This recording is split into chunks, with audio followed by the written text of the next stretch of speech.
Well, good morning, everyone. We're going to take about 10 minutes today, and we're going to be going through First Corinthians chapter 1. I'm going to have all that stuff on the screen for you guys. I'll have a timer. I'll have some music in the background as well.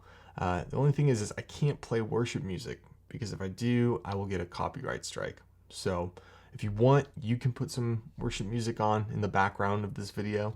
I'm going to just be having some music in the background, and if you're not vibing to that, you can always put something else on. But at the end of this video, I'm going to be sharing some thoughts that I have on this chapter just in these 10 minutes. I encourage you guys, if you do this and anything stands out to you, write it in the comments. I would love to hear what you've kind of gleaned from this chapter, and I would love to grow from it as well. So let's go ahead, let's start the 10 minutes. I'll see you.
guys, I hope that you enjoyed that. I hope it was refreshing for you. I encourage you guys to do this in the mornings if you guys have time before you start the day, and just have some quiet time before you start the day, spending some time just praying and getting in His Word, because it's very important that we do that. Some things that stood out to me today was actually in verse 10, where Paul talks about divisions within the church. And within this section, basically what was happening was the Corinthians were they were dealing with divisions within their church, of course. But what was happening was people were, instead of following Christ, they were emphasizing who baptized them. Well, my teacher is this person. My teacher is Cephas. Well, my teacher is Paul. He baptized me, so I follow Paul. Well, I follow Cephas. And there was this division within the church, within the Corinthian church. And I think that this applies to us so much today. Living in a world with so many denominations and so many divisions within the Christian church, we're living this out today. Hey, what church do you go to? Oh, well, I go to this church down here. Oh, well, I go to this church over here. Well, that church is, non-denominational, and that one's Baptist, so I can't really affiliate with you. No, if you're a believer in Christ and you follow Jesus, and Jesus is your Lord, and you are actively, truly seeking to honor Him with your life, then you and I are brothers and sisters in Christ. And we may differ on some things, some secondhand things, but at the core of it, if you believe that and I believe that, then we're both brothers. We're brothers and sisters. We follow the same God, the same Lord. And so I encourage you guys, this section really stood out to me today. And it stood out to me because it applies to us today. I encourage you guys watching this. I encourage you, be a part of a church. Have your home church. Have a church that you go to on Sundays that you're plugged into.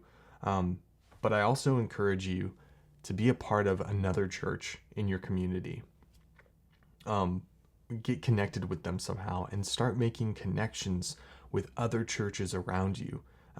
If your church does that already and has fellowship with other churches, that's awesome. That's great. I encourage you to not just make friends with the people in your church, but to also go out and about to other churches and create fellowship with them as well, because they're your brothers and sisters as well. Now, you have to watch out for different churches out there. Some of them don't truly believe the gospel as a whole. Some of them, attach on different things, whether it's work-based with Catholicism, or the United Methodist Church that basically just believes that everyone is saved. And you have to be careful when it comes to that. But I encourage you to have fellowship with other believers, with other people not in your church, but in other churches as well. Some other things that stood out to me today was just the fact that in verse 25, this is what it says. It says, the foolishness of God is wiser than men, and the weakness of God is stronger than men. And to me, that's a good reminder of just, even when I am in my strongest state, God's weakness is better than my strength. God is so much bigger than us. He's so much more holy than us. And no matter what I'm going through, He's bigger than it. And he can deal with it. I don't need to worry about it. Guys, I would love to hear what you gleaned from this chapter, what you got from it. If what I was saying about divisions in the church, if that stood out to you, or if that kind of got you thinking, I would love to hear your thoughts on it. Go ahead and write me a comment, like this video if you liked it. And I hope this was beneficial for you guys and just refreshing. So thanks for partaking in this video, and I will see you in the next one.